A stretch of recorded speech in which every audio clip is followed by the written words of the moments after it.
Today, we're going to teach you everything you need to know to build a strong, well-developed chest. That's what we're talking about today in the podcast. Powerful chest. Chest masterclass. That's right. This will be a masterclass. So I think Was this hard for any of you guys? Was this ever considered? This was an area for me that was really challenging. like an area to develop. Yeah. Like when I think of Yeah, totally. weak points and areas that I struggled with developing for a really long time, chest was up there with the. Yeah, it was for me. It was for me for sure, and a lot of it had to do with, and we'll get to this.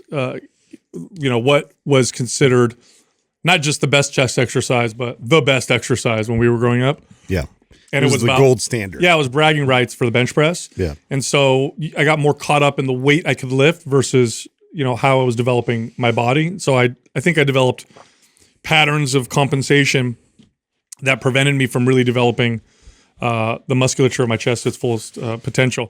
But it's not, I don't know, would you guys say this is a common area of challenge for people? I do. I absolutely think Really? When I think back to training clients and I know it's an area a lot of people want to develop, but is it like a... I would consider it one of the most challenging. Split. I think it's one of the most challenging muscles to develop for most people because, and we'll get into this, the form and technique.